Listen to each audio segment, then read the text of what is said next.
Imagine this. The sky above the Persian Gulf fills with the thunderous sound of rotor blades. Not one helicopter, not two. Wave after wave of CH-53 Sea Stallion helicopters slicing through the air in tight formation, each one carrying a full combat load of United States Marines. Below them, the Arabian Sea extends to the horizon, and somewhere beyond it, one of the most significant military operations since the Iraq War is already underway. This is not a drill. This is not a training exercise. This is force projection at a scale the world has not seen in over 2 decades. And today on Bradley Madden, we are going to break down exactly what is happening, who these Marines are, what they are capable of, and why the coming weeks may reshape the entire geopolitical landscape of the Middle East.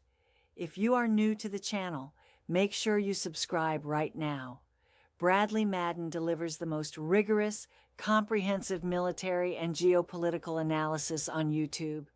Hit that subscribe button and enable notifications so you never miss a briefing, because what is unfolding right now moves fast, and you need to stay informed on it. Let's start at the beginning. On February 28, 2026, the United States Central Command, together with Israeli forces, launched one of the largest coordinated military operations in recent history. The operation was codenamed Operation Epic Fury by the United States and Operation Roaring Lion by Israel. According to the Center for Strategic and International Studies, the operations began at approximately 700 a.m. local time and targeted Iranian leadership compounds, military installations, missile production sites, and the remnants of Iran's nuclear program. It was not a surgical strike. It was a systematic, layered campaign designed to dismantle the Iranian military infrastructure from the top down. President Trump did not address the nation in a traditional press conference. He announced the operations in an 8-minute video posted to Truth Social at 2 a.m. Eastern Time. In that video, he outlined 4 explicit military objectives: preventing Iran from acquiring a nuclear weapon, destroying its missile arsenal and production infrastructure, degrading its network of regional proxies, and neutralizing its naval capability. He ended the video with a direct message to the Iranian people: the hour of your freedom is at hand. And then the helicopters lifted off. Let's talk about the machines and the personnel inside them. The CH-53 Sea Stallion is one of the most powerful military transport helicopters ever built. It has a range of over 600 miles. It can carry up to 55 combat-equipped Marines or sling load over 16 tons of cargo beneath its fuselage.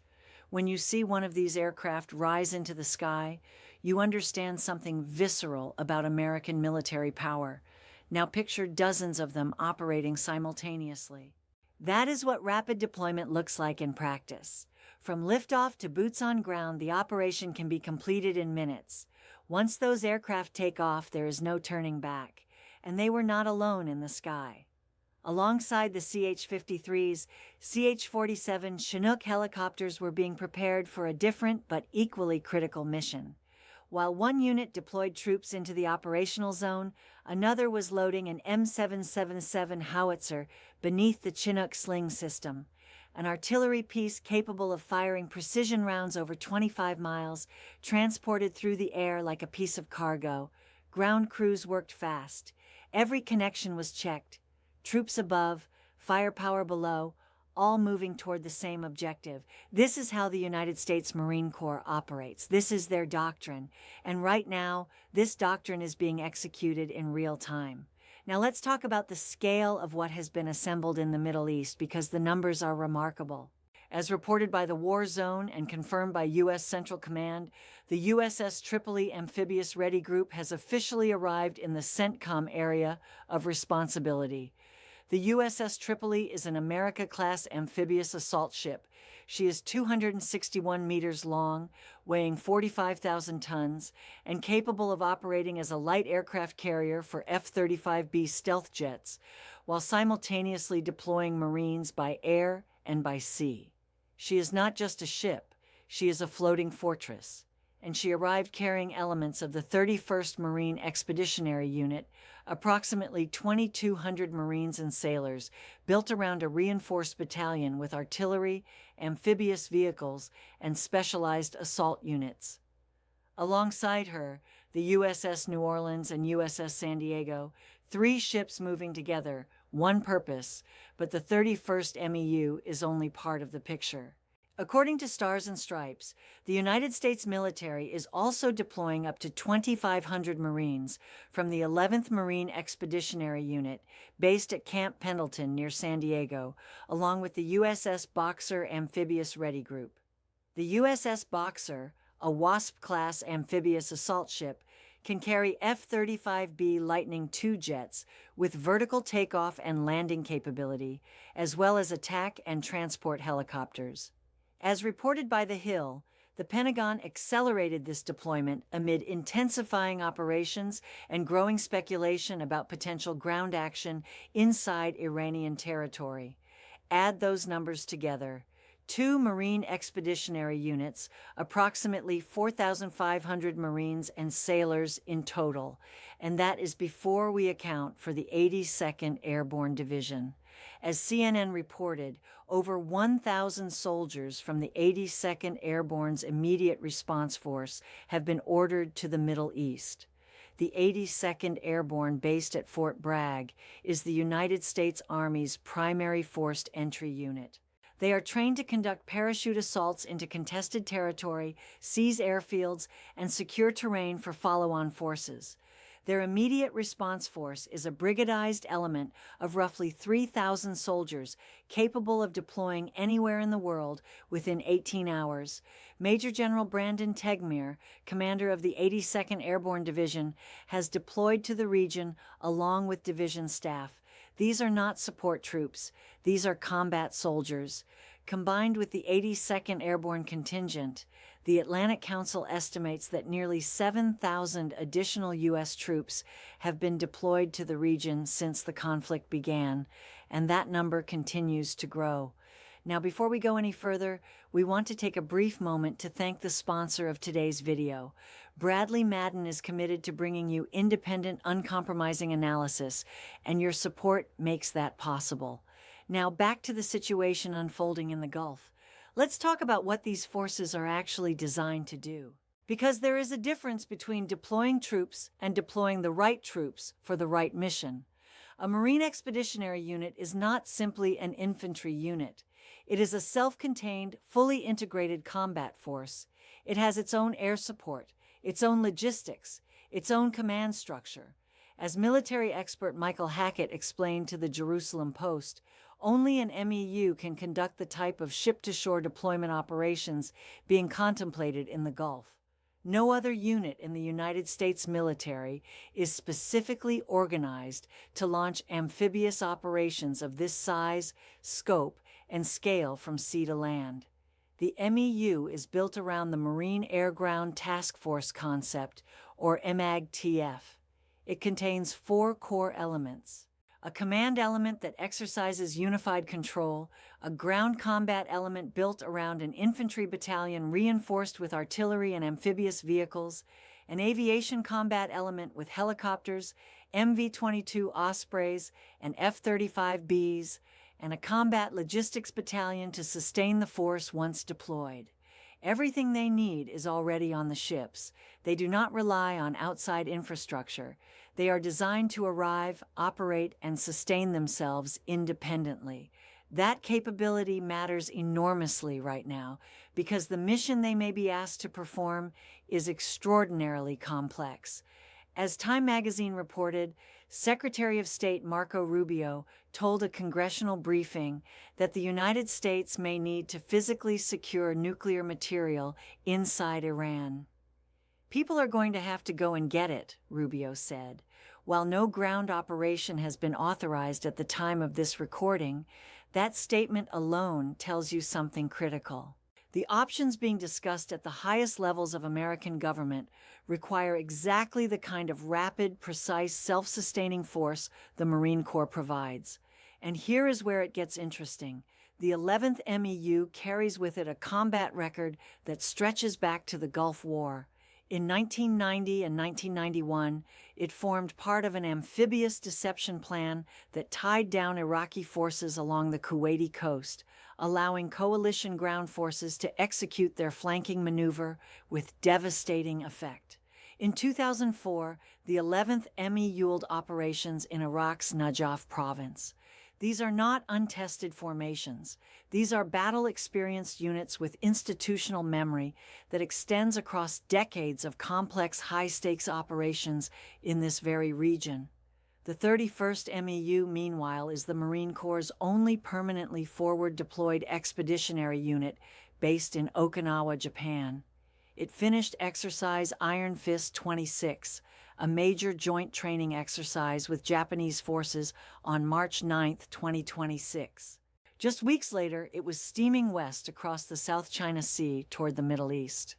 As reported by SOF News, satellite images captured the USS Tripoli and her escort ships moving southwest across the South China Sea on March 15th from the Pacific to the Persian Gulf in days. Make sure you are subscribed to Bradley Madden right now, because this story is moving faster than any news cycle can keep up with. Our next update on this operation will be posted the moment significant developments emerge. Hit that subscribe button. And now, let's talk about what these Marines found when they arrived. Operation Epic Fury has been underway for nearly a month. The results have been substantial. According to a fact sheet released by U.S. Central Command on March 23rd, more than 9,000 targets have been struck since the operation began. Over 9,000 combat flights conducted.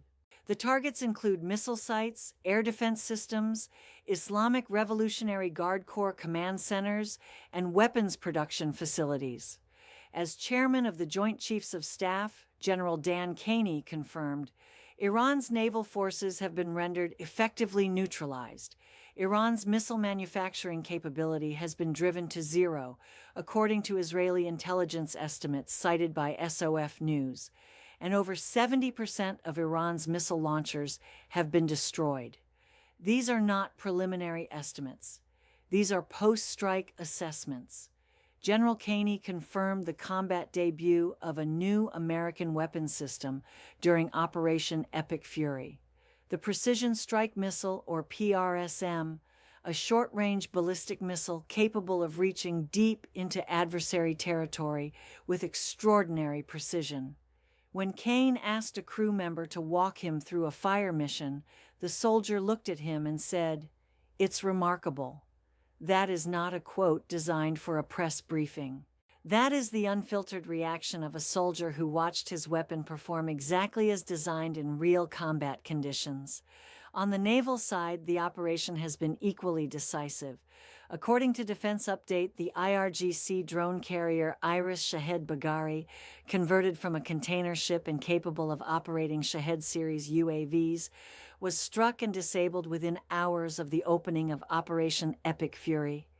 The Iron Dana, one of Iran's newer warships commissioned in 2021, was struck by a torpedo launched from a U.S. Navy submarine on March 4th and sank off the coast of Sri Lanka. Of its 180 sailors, only 32 were rescued. The United States' objective, as confirmed by American officials, was to neutralize Iran's ability to close the Strait of Hormuz by disabling its major surface combatants and shore-based enabling infrastructure, and yet Iran has not been passive. As reported by JINS's ongoing conflict tracking, Iranian drone attacks resulted in 6 U.S. service members lost at Port Shawiba in Kuwait on March 1st. Their names are part of the record now: Major Jeffrey O'Brien, Chief Warrant Officer 3, Robert Marzan, Captain Cody Cork, Sergeant First Class Nicole Amore, Sergeant First Class Noah Tatchins, and Sergeant Declan Cody, promoted from specialist. He was 20 years old.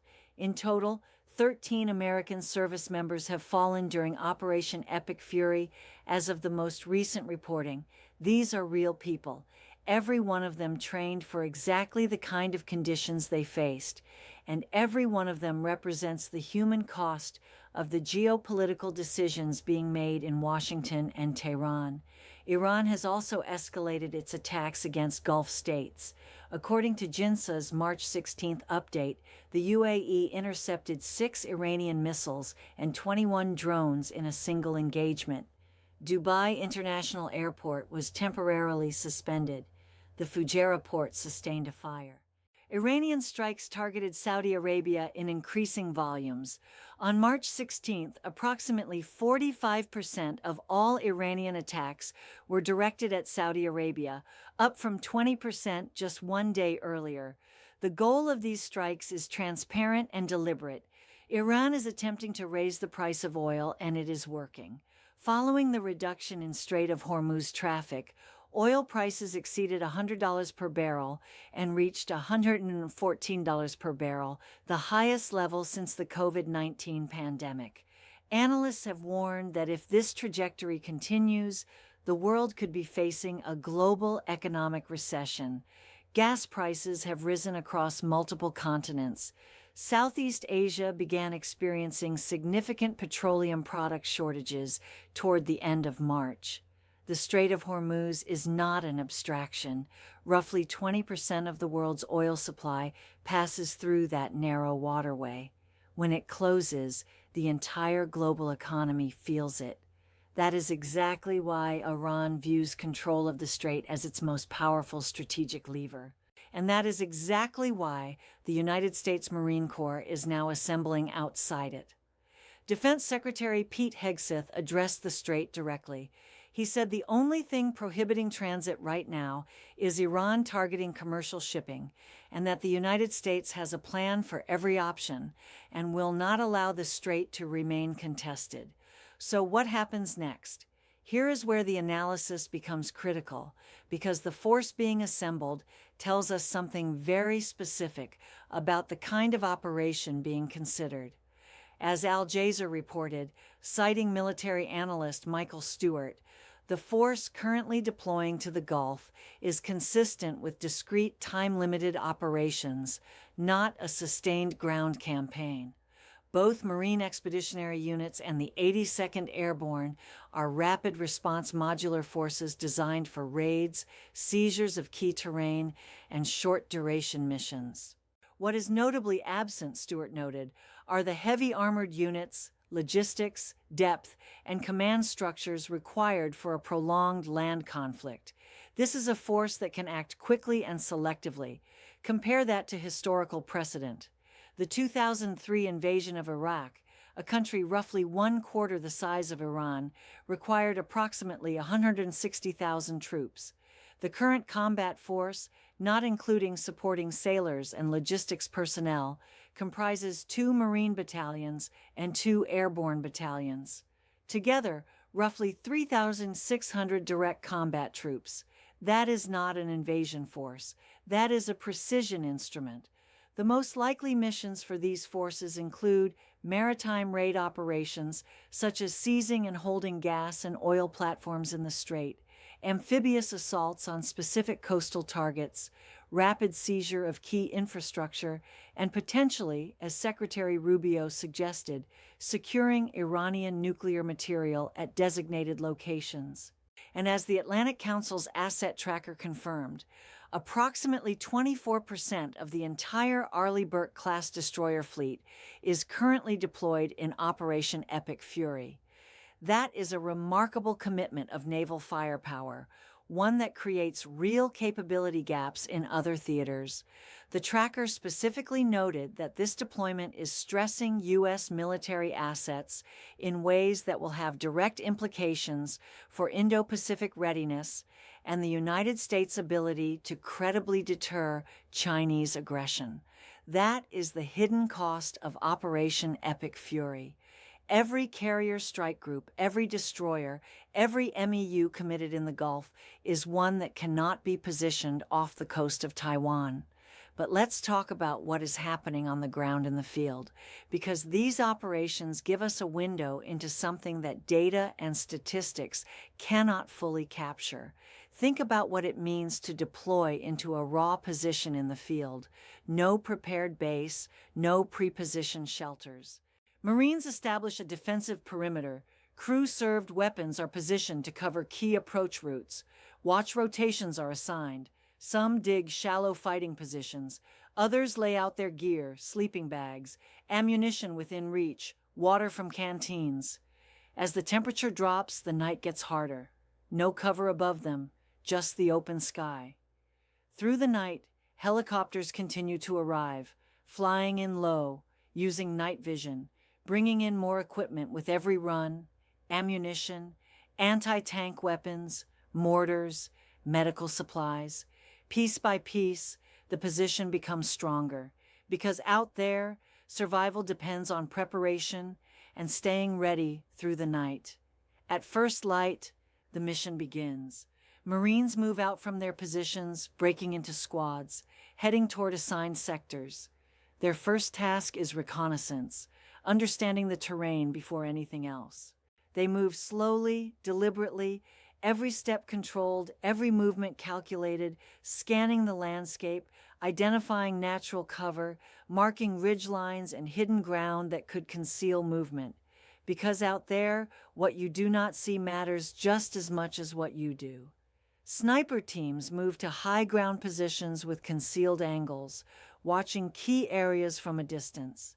Machine gun teams set up primary and alternate firing positions, each covering a different angle, each rehearsing movement between positions under pressure. Marines rehearse casualty evacuation procedures, how to move an injured teammate while staying in the engagement. Every second matters. This is not theater. This is preparation for a reality where the margin between mission success and catastrophic failure is measured in seconds and in the decisions made before the engagement starts. As of March 26, 2026, Marines from Lima Company, Battalion Landing Team, 3rd Battalion, 1st Marine Regiment, 31st Marine Expeditionary Unit were conducting ship defense exercises aboard the USS Tripoli in the 7th Fleet Area of Operations. A ship defense exercise meaning the Marines are training to defend their own assault ship against Iranian attack while simultaneously preparing to project force from it. That tells you everything about the threat environment these forces are operating in, and the force continues to grow. As reported by Fox News Live Conflict Tracker, the USS George H.W. Bush Carrier Strike Group, already certified to deploy, is now reportedly being considered for assignment to Operation Epic Fury. The USS Theodore Roosevelt has completed its maintenance cycle and is training off the San Diego coast, preparing for imminent deployment to an undisclosed location. The USS Nimitz, originally scheduled for decommissioning in May 2026, has had its service life extended through March 2027 to maintain available naval firepower. The United States military is not scaling down, it is scaling up. President Trump, speaking in Miami Beach on Friday, declared that U.S. forces are neutralizing Iran's missiles and drone factories at levels nobody ever thought was possible and reducing its defense industrial base to nothing. He added that Iran would have had a nuclear weapon within 2 to 4 weeks had the operations not begun, and signaled that American forces would begin withdrawing once the nuclear threat was permanently eliminated. But here is the complication. Diplomacy is flickering in the background. Trump stated that the U.S. and Iran had reached 15 points of agreement in conversations aimed at ending the conflict, and that Iran would very much like to make a deal. Iran's foreign ministry denied any dialogue was taking place. But CNN reported that an Iranian source confirmed there was outreach happening and that Iran was willing to listen to what the source called sustainable proposals to end the conflict. Just before the operations began on February 27th, Oman's Foreign Minister Badr al-Busidi stated that a breakthrough had been reached and Iran had agreed both to never stockpile enriched uranium and to full IAEA verification. He said peace was within reach. Talks were expected to resume on March 2nd. They never happened. Now both sides are talking again. But the operations have not stopped occurring. That is the defining paradox of this conflict.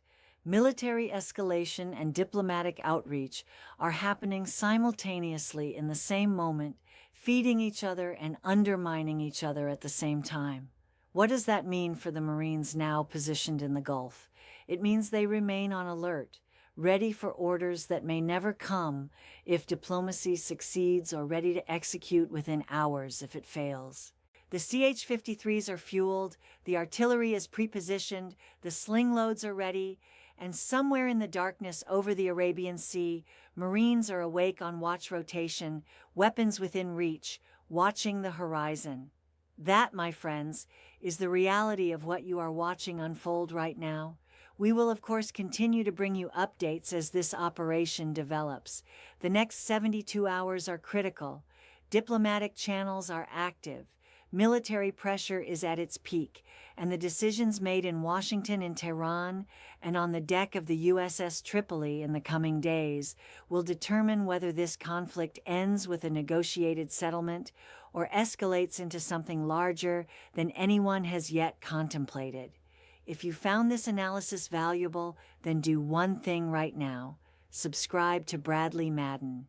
Enable your notifications, because the next update will come fast, and you do not want to miss it. This is the kind of story that changes by the hour, and this is the only place where you will get the full picture every time without the noise. Thanks for watching. Stay informed, and we'll see you in the next.